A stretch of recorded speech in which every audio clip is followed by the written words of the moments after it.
न्यायालय ने संकेत करने को यह अवसर लिया है कि बगैर एक तर्कसंगत निर्णय के अंतिम आदेश को उद्घोषित करने के उच्च न्यायालयों के द्वारा वर्तमान तौर से पद्धति के कारण गंभीर कठिनाइयां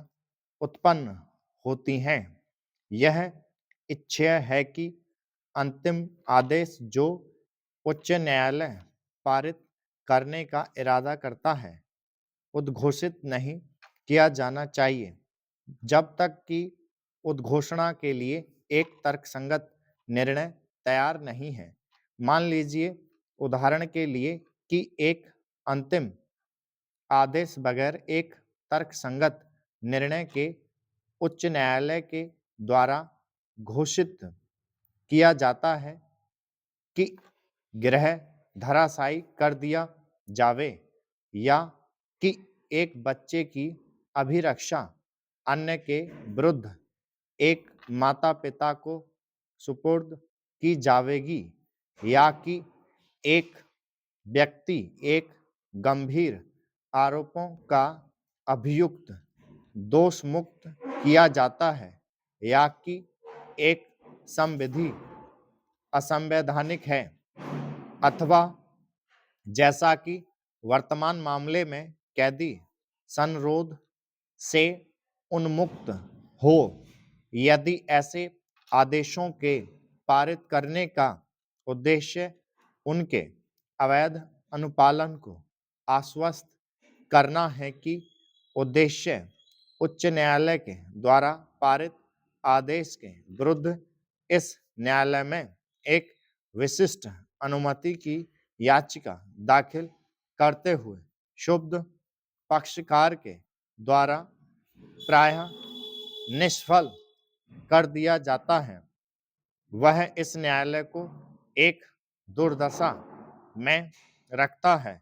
क्योंकि उच्च न्यायालय के लिए यह कठिन है। परिणाम अनिवार्यतः है कि उच्च न्यायालय के द्वारा पारित आदेश के प्रवर्तन तार्किक निर्णय के परिधान के लंबन के समय में स्थगित किया जाना है। यह सोचा जा सकता है कि ऐसे आदेश इस न्यायालय के द्वारा पारित किए जाते हैं एवं इसलिए कोई कारण नहीं है कि उच्च न्यायालय को उसे नहीं करना चाहिए। उच्चतम न्यायालय के द्वारा पारित किए गए आदेश अंतिम हैं एवं उनके विरुद्ध कोई अपील नहीं होती है। उच्चतम न्यायालय न्यायालयों के अनुक्रम में अंतिम न्यायालय है। इसके अलावा बगैर तर्कसंगत निर्णय के आदेश इस न्यायालय के द्वारा बहुत दुर्लभ तौर से पारित किए जाते हैं। आपवादिक परिस्थितियों के अधीन उच्च न्यायालय के द्वारा पारित आदेश संविधान के अनुच्छेद 136 एवं संबंधित संविधियों के अन्य प्रावधानों के अधीन इस न्यायालय की अपीलीय आधिकारिकता के अधीन है। उच्चतम न्यायालय इस वास्ते की पद्धति जो बहुत इच्छेय नहीं है, इन प्रेक्षणों को करना आवश्यक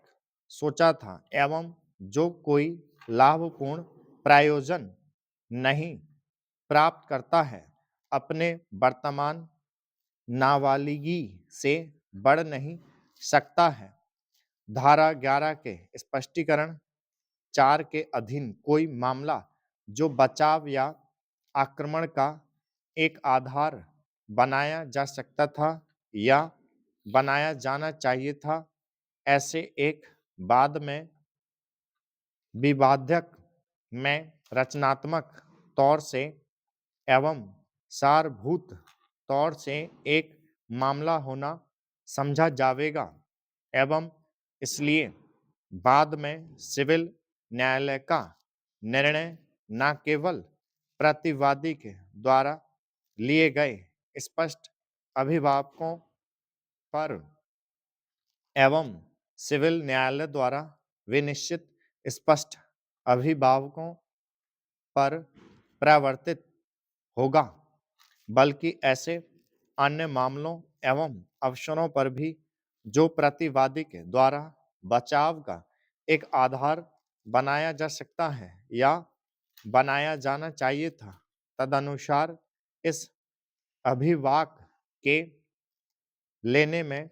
प्रतिवादी की असफलता की बाद में वह एक लघु कृषक था, उस